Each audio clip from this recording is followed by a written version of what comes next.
family, like the family you have, your parents and all that. It'd be nice if you all got along, you could work on that. That's a good thing to work on. And then, you know, you probably need children at some point, and that's life.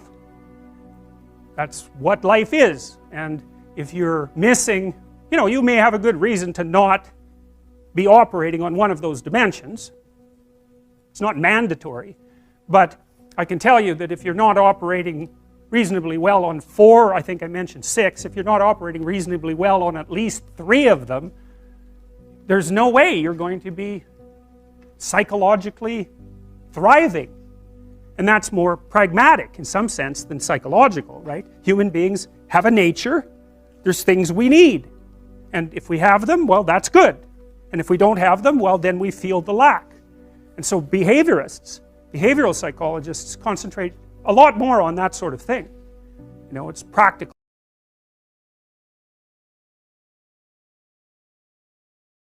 The question is, how do you differentiate the utility of behavioral / psychotherapeutic treatments for conditions like depression versus medical treatments? Okay, so the first thing I would say is, don't underestimate the utility of medical interventions. Depression is a catastrophe. It carries with it a very high suicide rate. And it also levels people out, and it's really hard on their families. And so, and it's physiologically extraordinarily damaging. And so, if you're in a depressive state and it's severe, you can try an antidepressant. You'll know in a month if it works. If it works, well, maybe it'll help you get your life together. Like we could say, well, maybe you're depressed because your life isn't very well together. Could be. Sometimes people are depressed, their life is just, it isn't fine because no one's life is fine. Everyone's life is a tragedy. But sometimes people have their lives in order as much as you could expect anyone to have. They have friends, they have an intimate relationship, they have a career that they like. You know, they're qualified, industrious people working hard on what they're doing and really playing a minimum number of games with themselves, and they're terribly depressed. Antidepressant, man, sometimes that will just fix it. And so hooray, like you're a biological entity. If there's something out there that can help you strengthen yourself so that you can prevail, great. And you know, people, you hear everyone takes antidepressants, you know, everyone's taking it. It's like no one takes those bloody things without serious consideration. Half the time I spend with my clients who are depressed is often the 2 years long attempt to get them to tentatively try an antidepressant, because they're so guilty that they're relying on an external crutch to sort out their lives that they can't even tolerate it. But you know, I say, well look, man, what if you had diabetes? You're not going to take your insulin? It's like, you got stressed, you blew out at your weakest point. That's what happens when you get stressed. If there's something out there that might help you, it's like, try it, for God's sake. You'll know in a month, and you just stop if it doesn't work. Now, having said that, you want to do a multidimensional analysis. It's like, well, do you have any friends? Do you have an intimate relationship, or are you pursuing one? Do you have a reasonable career? Are you as educated as you are intelligent? Do you have something useful to do with your time outside of work? Do you have a drug or alcohol problem? Are there other behavioral issues like sleep dysregulation and lack of eating that are contributing to the pathology? You want to differentiate all of that, and wherever you can make a behavioral intervention, so much the better. But sometimes too, you're dealing with people whose lives are so wrecked that they don't even know where to start. They're different than the ones who have everything in order, say. And you say, well, try this, man, maybe you won't cut your throat in the next month, because if you're dead, it's going to be hard to work with you. And so medical interventions, anything. If you're sick, you do what is necessary to get better, and you leave your pride behind if you have to. And that says nothing about the utility of the behavioral interventions. You want to hit the problem with everything you have at your disposal. But some antidepressants, especially for people whose lives are together and who are depressed, antidepressants can be absolutely miraculous. So, you know, when you hear about the clinical evidence in their favor being iffy, and that's partly because the diagnosis of depression isn't very well formulated. It's very different to have a terrible life than to be depressed. And antidepressants can only help you so much if you have a terrible life. So, yeah. You want to stay inside this little map because it's working. You want to get from point A to point B, and this is good. This indicates that you are moving forward. That's the first thing it indicates. And the second thing it indicates, which is even more important, and you'll never hear this from behavioral psychologists, is that your map is correct. So every time you move a little bit forward and something that you want happens, it says, oh, the game I'm playing is the right game. And so not only does the reward indicate progress, it indicates that the frame within which progress is being calculated is the right frame. And that's good because it's the frame that makes things irrelevant. And you want them to stay irrelevant. So if you don't move forward and you start to question the frame, that's way worse than merely not moving forward. You get a bad exam grade. What do you think? What the hell am I doing in university anyways? It's like, probably that's not the first place you should go with that piece of information. And you think, well, why? Why is that worse? Well, as far as I can tell, your map of you as a university student is a comprehensive representation. It tells you what you should do every day. It kind of tells you where you're going in the future. And if something emerges as an anomaly, you get a worse grade than you expected, and you blow that whole map, it's like, okay, what have you been doing for the last 4 years? What kind of high school student were you? How clueless are you about how you're arranging your future? What's your identity going to be if you're not going to be a student? Where are you going to end up in 5 years? It's like, so it's like that little grade, that bad grade is like a portal through which snakes can crawl. And that's exactly how you respond to it, especially if you open the door too much. Well, maybe this means that I shouldn't be in university. Well, one of the rules is you want to constrain the anomalous event to the minimal necessary domain.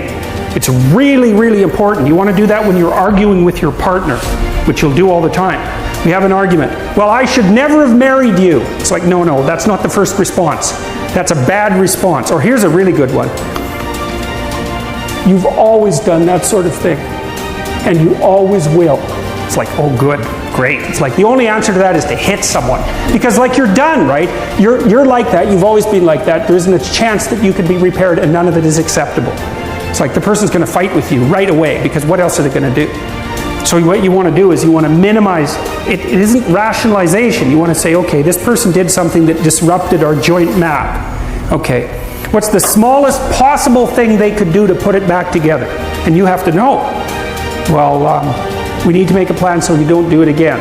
Or we need to have a discussion so that you know that it wasn't a good thing to do. But I'm not going to go after your whole character. I'm going to say, when I come home and you're watching TV, just come to the door and say hello. Not, don't you love me? Or something like that. It's like, no, you just have to walk to the door and like, give me a hug or something. And then that's good enough.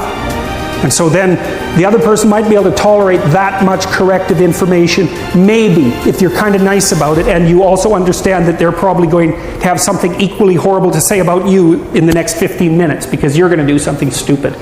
So you don't want to open the door so that every possible snake comes crawling through, because that's a pathway to depression. And you actually see that happening in depressed people, is that every small event produces a cascade through their entire value system, and they end up saying, well, that's just another reason that I should jump off a bridge. And they really see it that way. It's really awful, because they've got no defenses. It's like, well, I didn't do so well in this course. It's like I'm going to get a bad mark in the exam. I'm going to get a bad mark in the course. That's going to screw up my ability to finish my degree. I'm never going to get into the field of my choice. It's just another piece of indication that I'm useless and that life isn't worthwhile. Bang, I'm going to jump off a bridge. And if you're really depressed, it's like each of those things hits you with the certainty of truth. It's really not good. And so you want to be careful. You want to be careful about walking down that pathway when you make a mistake. You think, okay, what's the narrowest framework of interpretation within which I can understand this that will require minimal behavioral change to decrease the probability that it will happen again? It's mental hygiene, fundamentally. Yes? When you say that these frames are scalable, yeah. multiple at the same time? We'll get to that. We'll get to that. That is the next question. It's because they don't exist in isolation. So, and that's another thing frequently, when you hear behavioral accounts of cognitive processes, they generally only focus on as if it's an isolated thing. It's not. It's scalable. It's scalable a bunch of ways. It's scalable temporally, because what you do now is associated with what you'll do tomorrow, and that with what you'll do next week, and so forth. So it has to be scalable temporally.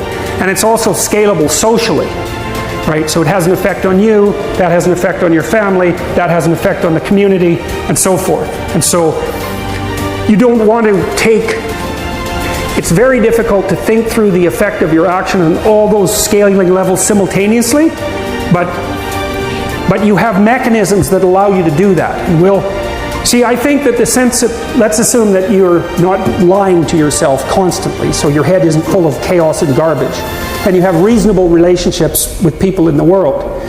I think that, and this is leaping way ahead, I think that your sense of meaningful engagement with what you're doing is the psychophysiological marker that you're acting in a way that takes all of the stacked representations into account simultaneously. Because you're trying to figure out where you are. And you might think, well, that means where I am in this room. But look, this room is not a simple thing. Right? It's nested. It's a subset of the university. That's a subset of society. It's a subset of your life. The room is a complicated thing. And you need to figure out where you should be in the room. And you can't do that surely with perception, because all you see is me and some of the wall, right? You've got this little narrow portal. And so you can't really rely on your perceptions to orient you. But you do orient yourself. And I think what you do is it's engagement. It's like, does this seem meaningful and deep and engaging? Yes.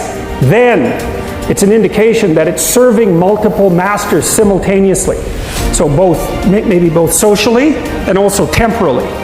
And so I think the sense of meaning is actually an instinct that orients people in time and space. It's not an epiphenomena. It's the most fundamental form of perception. And that's the only optimistic thought that I've ever been able to derive from psychology. Is that actually could be true. It could be that the sense of meaning is an orienting reflex. And that would be wonderful if it was true, because it would make it real, and it's one of the devastating elements of nihilism is something like, well, who the hell cares what you're doing? What difference is it going to make in a million years? It's like your sense of meaning is just an illusion. You're a limited creature in a limited place, and nothing you do really matters. It's like, that's a powerful argument, especially if you're an objective materialist and a reductionist. It's a killer argument, but it looks to me like it's wrong. It's actually wrong, because meaning looks to me like it's an actual phenomenon. It does say that you're positioned properly between chaos and order, or something like that. It's real. So we'll see. We're going to develop that argument, because if it's real, you want to know that, because it gives you something to stand on. Maybe it's as real as pain, but it's not pain. It's something positive, and you need something positive that you can rely on. All right. And the psychoanalysts, I think, err too much on the side of the subject. They tend to think that too much of you is inside of you, and too little of you is outside of you. And part of the reason I believe that is because of my clinical experience. I love the psychoanalysts, man. They're brilliant. They're deep. They grapple with real problems, like with the problems. When people have real problems, and I mean profound problems, they're really profound moral problems. They're problems of good and evil, really. There are things going on in their family that are so terrible that they're sometimes fatal. Lie upon lie upon lie upon lie for decades and decades and decades. It's awful.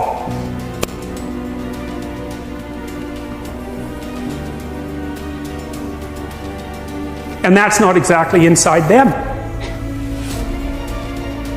It's out there in the world. And lots of the people that I see, very famous critic of psychology, I can't remember his name, but I probably will, criticize the practice of psychology quite effectively I believe in the early 60s. The Myth of Mental Illness by Thomas Szasz, S-Z-A-S-Z. It's a classic. You should read it. If you're interested in psychology, read it. It's a classic. And he basically said, most people have problems in living. They don't have psychological problems. And so I've experienced, despite my love for the psychoanalysts, very frequently what I'm doing as a therapist is helping people have a life that would work. And you can parameterize that. It's like, what do you need? How about some friends? People kind of like that. How about an intimate relationship with someone that you can trust, that maybe has a future? That'd be good. How about a career that puts you in a dominance hierarchy somewhere, so at least you've got some possibility of rising, some possibility of stabilizing yourself, and a schedule and a routine, because no one can live without a routine. You just forget that. If you guys don't have a routine, I would recommend, like, you get one going, because you cannot be mentally healthy without a routine. You need to pick a time to get up.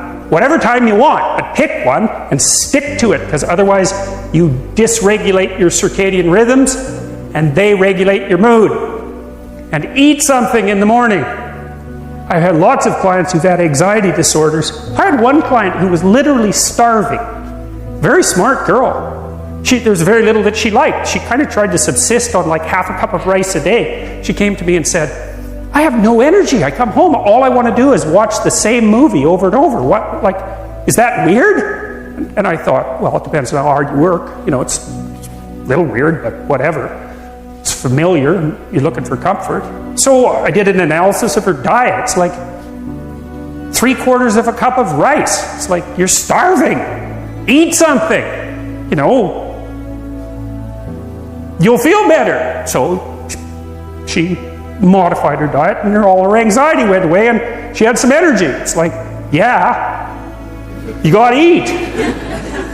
So, a schedule, that's a good thing, man. Your brain will thank you for it. It will stabilize your nervous system. With a bit of a plan, that's a good thing. You need a career, you need something productive to do with your time, you need to regulate your use of drugs and alcohol, most particularly alcohol, because that does in a lot of people.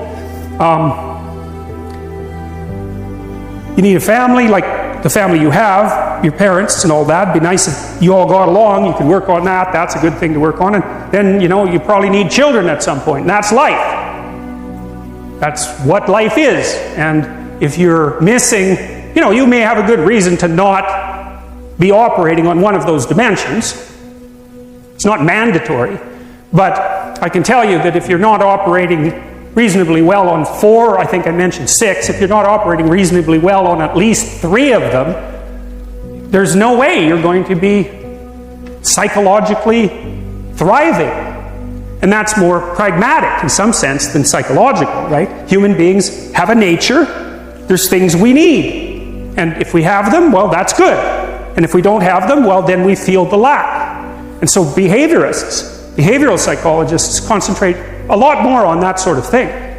You know, it's practical. It's like strategizing. Make a career plan. Figure out how to negotiate, because that's bloody important. Figure out how to say what you need. Figure out how to tell the truth to people. Figure out how to listen to your partner in particular, because if you listen to them, they will actually tell you what they want. And sometimes you can give it to them, and maybe they'll return the favor. And if you practice that for like 15 years, well, then maybe you're constantly giving each other what you want. Well, hooray, that would be good. And then there's 2 of you under most circumstances, and it's better to have 2 brains than 1, because people think differently because of their temperament mostly. And so the negotiation is where the wisdom arises, and it's part of the transformation, the psychological transformation that's attendant on an intimate relationship, and one of the fundamental purposes of a long-term intimate relationship. So we're starting to be able to put the traits, to sort of nail the traits down to their underlying biology. With regards to neuroticism, well, if you're high in neuroticism, you're more sensitive to anxiety, and that's regulated at least in part by the hippocampus and generated in part by the amygdala. There's another part of the brain called the periaqueductal gray that seems to be associated with the experience of pain, and pain is quite a complex phenomena. Depression is pain-like, grief is pain-like, social isolation is pain-like, disappointment is pain-like. There's anxiety components to that too. And so neuroticism seems to be something like threshold for activation in those negative emotion systems. So if you're higher in neuroticism, 1 unit of uncertainty might produce, let's say, 3 units of psychophysiological response, whereas if you're lower in neuroticism, 1 unit of uncertainty might produce 1 unit of psychophysiological response. It's hard, you know, obviously that's a simplified schematic, but There's variability because if something unexpected or threatening happens to you, it isn't obvious how upset you should get. One answer might be, brush it off, it's nothing. Another answer might be, it's a bloody catastrophe. And often when something uncertain or threatening occurs, you don't have enough information at your disposal to make a full determination of the potential import of the circumstance, especially if it's uncertain. And so then you have to guess at how upset you should be and where you are on the normal distribution with regards to trait neuroticism, say, that sort of determines what your guess on average is going to be. So, you know, the other, with conscientiousness, say, you might say, well, how hard should you work? Well, that's a really difficult question. If you're going to die tomorrow, and then you probably shouldn't work very hard today at all. So one thing you might say is that the degree to which you should work hard is dependent on your assumptions about the stability of the future. We actually know this to be true because if you put people in wildly uncertain circumstances, they discount the future, which is exactly what you should do, right? It only makes sense to store up goods for future consumption if the future is likely to be very similar to the past and the present. You need a stable society for that. And conscientiousness only works in a stable society. Because all you do otherwise, if you're piling up goods, which is kind of what conscientious people do, is leaving them there for the criminals to take, or waiting for the next chaotic upheaval to wipe out everything that you've stored. And so even conscientiousness is a kind of guess. Hard-working people say, well, you know, sacrifice the present for the future. That's great, as long as the future is going to be there and you can predict it. But if it's not going to be there and it's unpredictable, then the right response is take what you can take right now while the getting's good.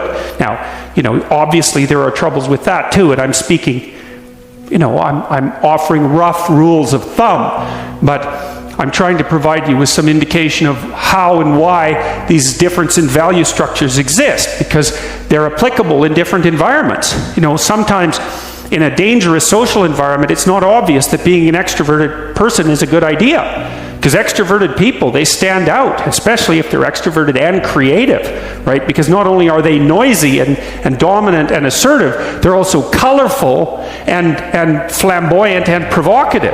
What happens to people is that as they move towards zero, positive feedback loops get set up so they're more likely to hit zero.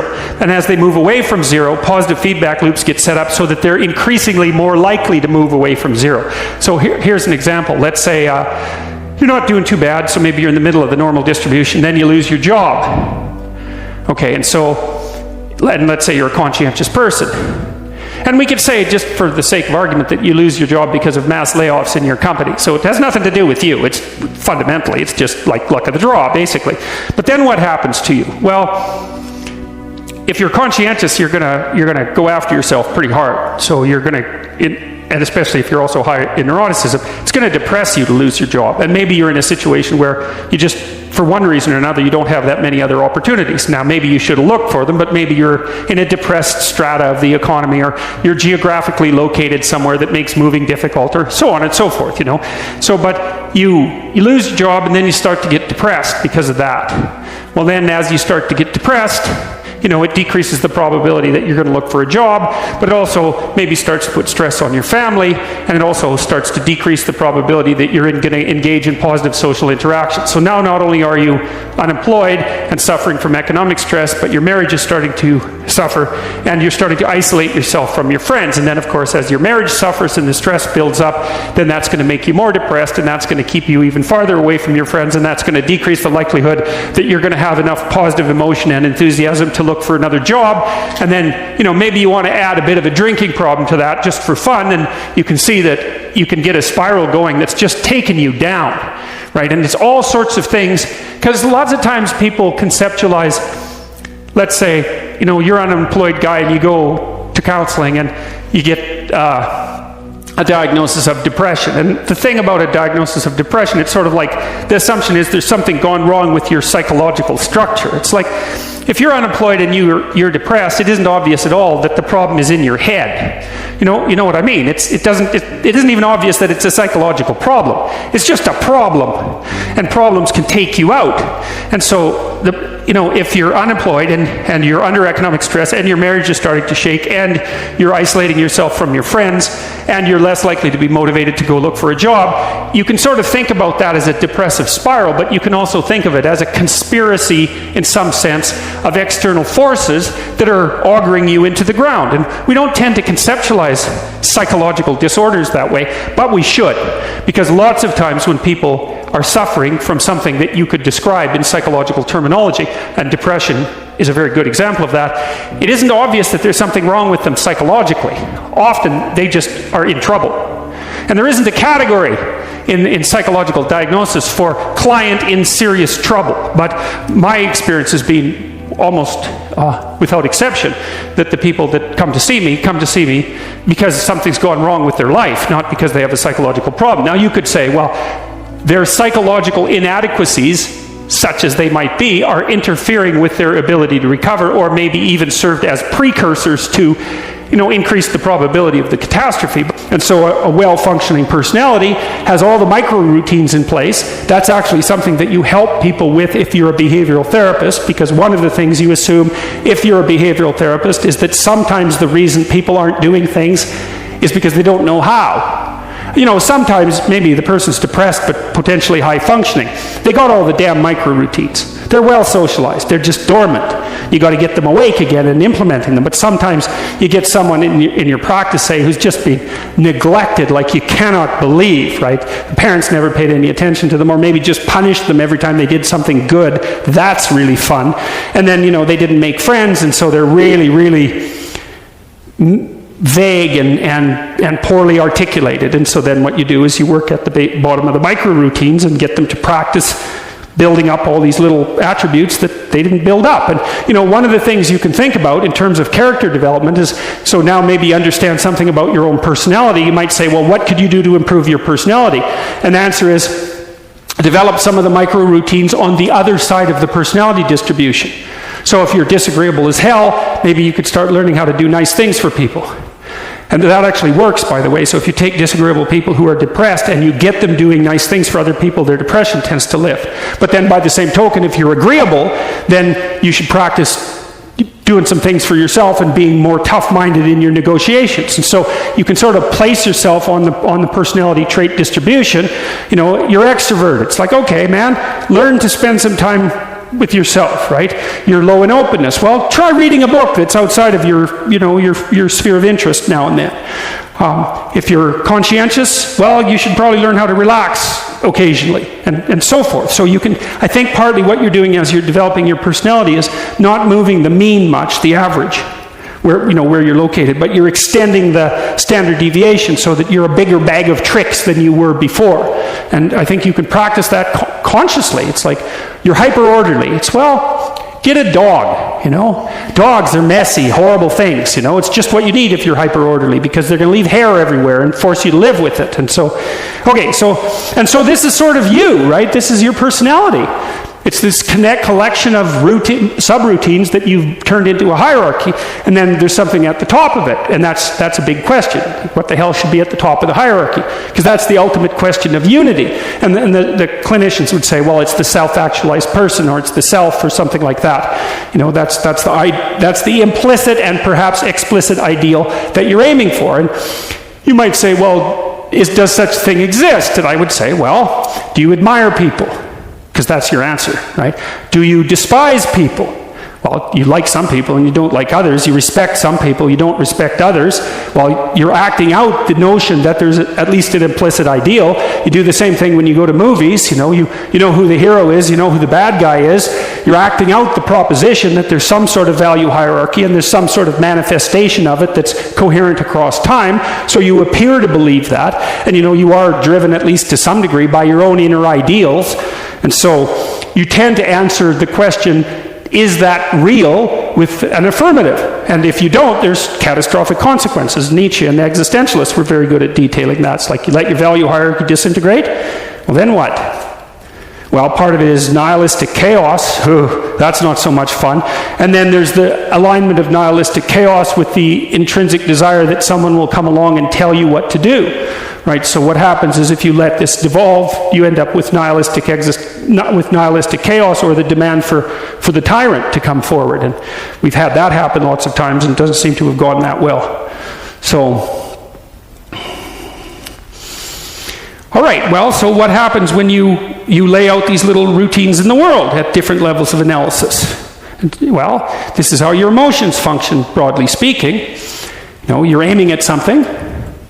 And this is an oversimplification, which is why I want to show you this, right? When I show you this, assume that it's made out of that, right? It's just a schematic oversimplification, because even if, let's say that I'm trying to do something as simple as walking towards the door, I mean, the action of walking towards the door is predicated on the existence of all the subroutines that enable me to propel my body across time and space, and like that took a lot of internal organization to get that right. It's automatized now, and so you can treat it like it's invisible, but implicit in any one of these structures is this entire structure. And you actually see this in therapy very frequently too.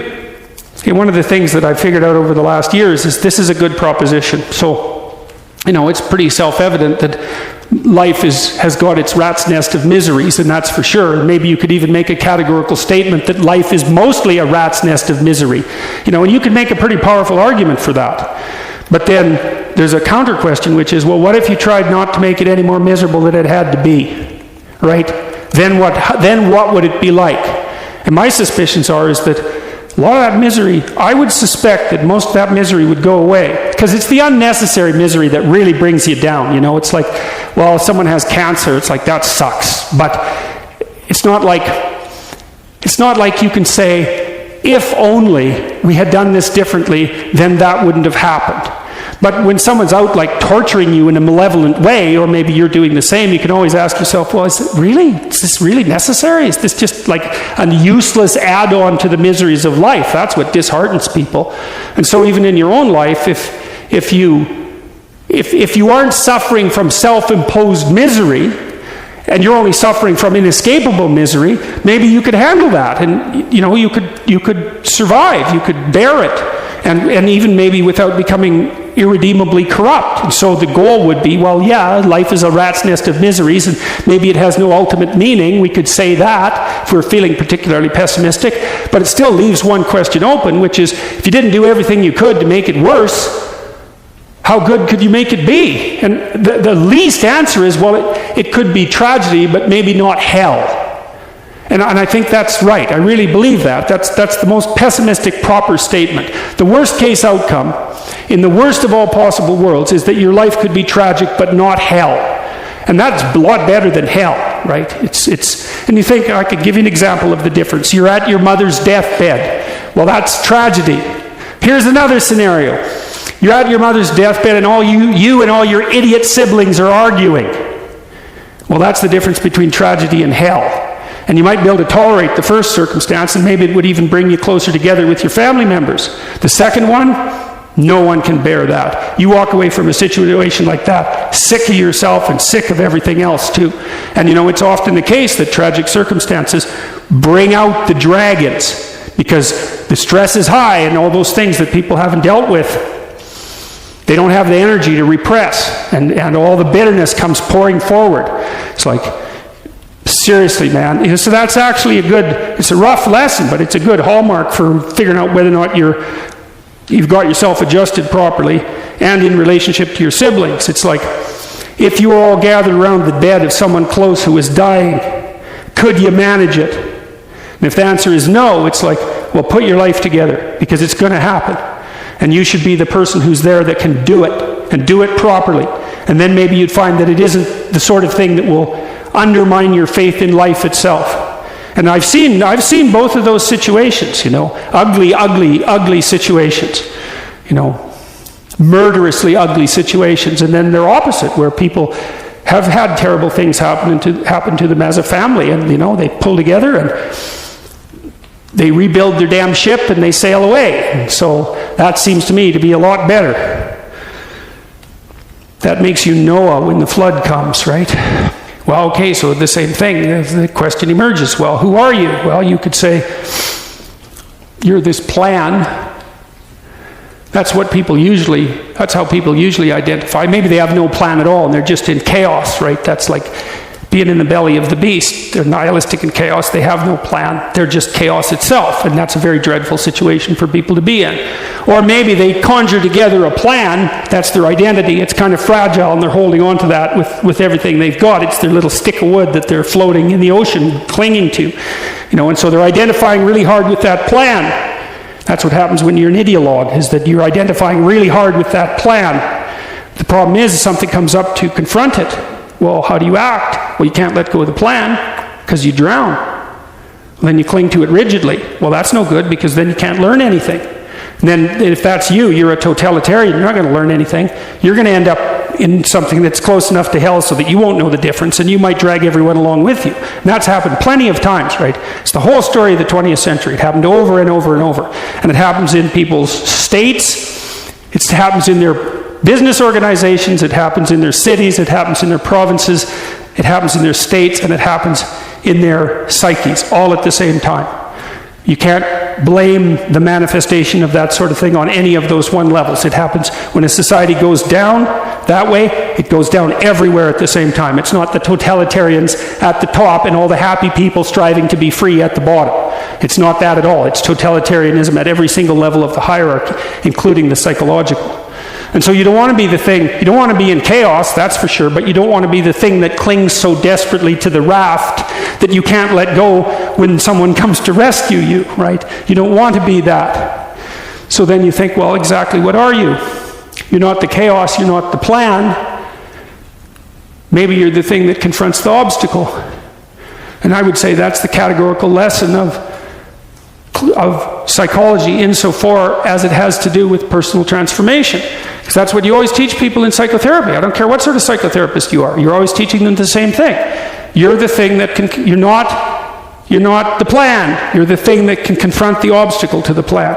And then when you know even further that the obstacle is not only an obstacle but opportunity itself, well, then your whole view of the world can change, because you might think, well, I've got this plan, something came up to object to it. It's like, it's possible that the thing that's objecting has something to teach you that will take you to the place where you develop an even better plan. And it's a nice framework to use. It's like, are you so sure that this is a problem? Is that the only way that you can look at it? Or is it an opportunity? I mean, I'm not trying to be, naively optimistic. There are some things that's pretty hard to extract gold from some dragons, and maybe the death of a family member is a good example of that. But even in a situation like that, I can tell you that it's an opportunity for maturation, that's for sure. And the thing is, you might say, well, it's pretty miserable to be digging for gold when someone's falling into the grave. Well, if they really love you, first of all, that's what they'll want you to do. And second, you're going to make their death a lot more palatable experience for them if you're someone who can be in the room and be helpful instead of be, quivering in the corner and feeling that the entire world is collapsing in on you. I mean, that's another. You want to be the useful person at the funeral. How's that for a goal? That's a good goal, man. You know that you've got yourself together in a situation like that because you're going to be at them. And maybe you want to be the person on whose shoulder people cry. That'd be a good goal. It's kind of, I don't like being naively optimistic, so when I tell you to get your life together, I'm not going to say roses and sunshine. It's like, that's pablum for fools. But it really is something to be the reliable person at a funeral. There's this idea in Jungian psychology called the circumambulation. And Jung had this idea that you had a potential future self, which would be, in potential, everything that you could be. And that it manifests itself moment to moment in your present life by making you interested in things. And the things that you're interested in are the things that would guide you along the path that would lead you to maximal development.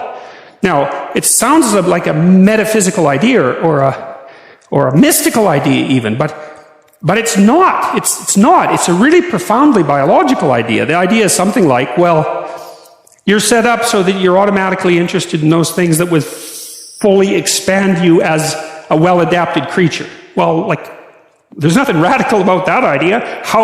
What else could possibly be the case? Unless there's something fundamentally flawed about you, that is what the situation would be. It's kind of interesting to think about how that would be manifest moment to moment, but the idea is something like, Well, your interest is captured by those things that lead you down the path of development. Well, that better be the case. Okay, so that's fine. And so there's some utility in pursuing those things that you're interested in. That's the call to adventure, let's say. And the call to adventure takes you all sorts of places. Now, the problem with the call to adventure is, like, what the hell do you know? You might be interested in things that are kind of warped and bent. And often it's the case that when new parts of people manifest themselves and grip their interests, say, they do it very badly and shoddily. And so you stumble around like an idiot when you try to do something new. That's why the fool is the precursor to the savior from the symbolic perspectives, because you have to be a fool before you can be a master. And if you're not willing to be a fool, then you can't be a master. So you're going to, it's an error-ridden process. And that's also laid out in the Old Testament stories, because the first thing that happens to all these patriarchal figures when God kicks them out of their father's house when they're like 84 is that they run into all sorts of trouble, and some of it's social and some of it's natural and some of it's a consequence of their own moral inadequacy. So they're fools. But the thing that's so interesting is that despite the fact that they're fools, they're still supposed to go on the adventure, and that they're capable of learning enough as a consequence of moving forward on the adventure so that they straighten themselves out across time. And so it's something like this. This circumambulation that Jung talked about was this continual, we'll return to this continual circling in some sense of who you could be. You might notice, for example, that there are themes in your life. You know, when you go back across your experiences, you see you kind of have your typical experience that sort of repeats itself. And there might be variation on it, like a musical theme, but it's like you're circling yourself and getting closer to yourself as you move across time. That's the circumambulation. Now, you remember that for a sec, because we'll go back to it. Okay, so imagine that something glimmers before you. It's an interest that's dawning, and you decide, well, first of all, you're paralyzed. You think, well, how do I know if I should pursue that? It's probably a stupid idea. And the proper response to that is, you're right, it probably is a stupid idea, because almost all ideas are stupid. And so the probability that as you move forward on your adventure that you're going to get it right the first time is zero. It's just not going to happen. And so then you might think, well, maybe I'll just wait around until I get the right idea, and which people do, right? So they're like 40-year-old, 13-year-olds, which is not a good idea. And so they wait around until it's waiting for Godot, until they finally got it right. But the problem is you're too stupid to know when you've got it right. So waiting around isn't going to help, because even if the perfect opportunity manifested itself to you in your incomplete form, the probability that you would recognize it as the perfect opportunity is zero. You might even think it's the worst possible idea that you've ever heard of anywhere. Highly likely. Highly likely. So you have, Nietzsche called that a will to stupidity, which I really liked. So, because he thought of stupidity as being you have to take it into account fundamentally and work with it. And so you can take these tentative steps on your pathway to destiny, and you can assume that you're going to do it badly. And that's really useful, because you don't have to beat yourself up. It's pretty easy to do it badly. But the thing is, it's way better to do it badly than not to do it at all. And that's a continual message that echoes through these historical stories in Genesis. It's like, these are flawed people. They should have got the hell out of their house way before they did. And they go out and they stumble around in tyranny and famine and self-betrayal and violence. But it's a hell of a lot better than just rotting away at home. And that's great. So that's good. And so why is that? Well, okay, so you start your path and you think that you're heading, towards your star. And so you go in that direction. And then, because you're here, the world looks a particular way, but then when you move here, the world looks different, and you're different as a consequence of having made that voyage. And so what that means is that now that thing that glimmers in front of you is going to have shifted its location, because you weren't very good at specifying it to begin with, and now that you're a little sharper and more focused than you were, it's going to reveal itself with more accuracy to you. And so then you have to take it's almost like a 180-degree reversal. But it isn't, because, you've gone this far, and that's a long ways to get that far. But that's a lot farther than you would be if you just stayed where you were waiting. And so it doesn't matter that you overshoot continually. Because as you overshoot, even if you don't learn what you should have done, you're going to continually learn what you shouldn't keep doing. And if you learn enough about what you shouldn't keep doing, then that's tantamount at some point to learning at the same time what you should be doing. So it's okay. So it's like this. Now, what's cool about it, though, I think, is that as you progress, the degree of overshooting starts to decline, right? And that we know that there's nothing hypothetical about that. As you learn a new skill, like even to play a song on the piano, for example, you overshoot madly. You're making all sorts of mistakes to begin with, and then the mistakes, they disappear. There's a great TED Talk, I think it was, about this guy set up a really advanced computational recording system in his home and recorded every single utterance his young child made while learning to speak. And then he put together the child's attempts to say certain phonemes and put them in a list, and you can hear the child deviating madly to begin with, and then after hundreds and hundreds of repetitions, just zeroing right in on the exact phoneme.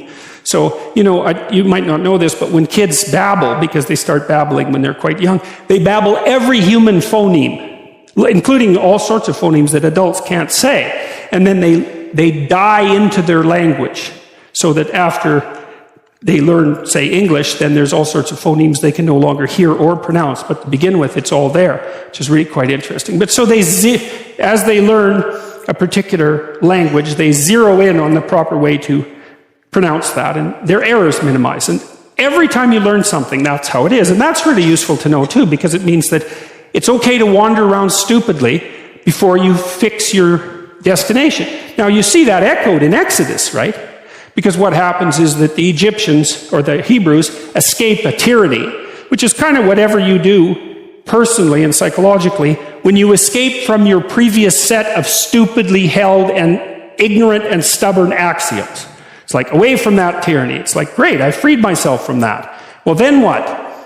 Well, you'd think, well, now I'm on the way. It's, no, you're not. Now you're in the desert, where you wander around stupidly, and worship the wrong things until you finally organize yourself morally again and head in the proper direction. So that's worth knowing, too, because you think, well, I got rid of a lot of things, excess baggage that I didn't need in my life, and now everything's okay. It's like, no, it's not. You've got rid of a whole set of scaffolds that were keeping you in place, even though they were pathological, and now you have nothing. And nothing actually turns out to be better than something pathological, but you're still stuck with the problem of nothing. And that's exactly why Exodus is structured the way that it is. It's that you escape from a tyranny. It's, hooray, we're no longer slaves. Yeah, well, now you're nihilistic and lost. It's not necessarily an improvement. But it is it's also useful to know that, because you can also be deluded into the idea that, imagine that you're trying to become enlightened, which might mean to turn all those parts of you on that could be turned on. You think, well, that's just a linear pathway uphill. It's just from one success to another. No, it's not. It's like, here you are, and you're not doing too badly, and the first step is a complete bloody catastrophe. It's worse. And then maybe you can pull yourself together, and you hit a new plateau, and then that crumbles and shakes, and bang, it's worse again. And so, because part of the reason that people don't become enlightened is because it's punctuated by intermittent deserts, essentially, by intermittent catastrophes. And if you don't know that, well, then you're basically screwed, because you go ahead on your movement forward and you collapse, and you think, well, that didn't work, I collapsed. It's like, no, that's par for the course. It's not indication that you failed, it's just indication that it's really hard. And that when you learn something, you also unlearn something. And the thing you unlearned is probably useful, and unlearning it actually is painful. Let's say if you have to get out of a bad relationship. It's like there isn't any relationship that's 100% bad. And so when you jump out of it, well, maybe you're in better shape, but you're still lonesome and disoriented, and you don't know what your past was, and you don't know what your present is, and you don't know what your future is. That's why people stay with the devil they know instead of, looking for the devil they don't know. So anyways, The fact that you're full of faults doesn't mean you have to stop. And thank God for that. That's a really useful thing. And the fact that you're full of faults doesn't mean that you can't learn. And so you can posit an ideal, and you're going to be wrong about it, but it doesn't matter, because what you're right about is positing the ideal, moving towards it. If the actual ideal isn't conceptualized perfectly, well, first, surprise, surprise, because like, what are you going to do that's perfect? So it doesn't matter that it's imperfect. It just matters that you do it and that you move forward. So that's really positive news as far as I'm concerned, because you can actually do that, right? You can do it badly. Anyone can do that. So that's useful. Okay, so like if you were an efficient person, you would have just done that. But you're not. But who cares? You know, you still end up in the same place. And maybe the trip is even more interesting. Who knows? Probably too interesting.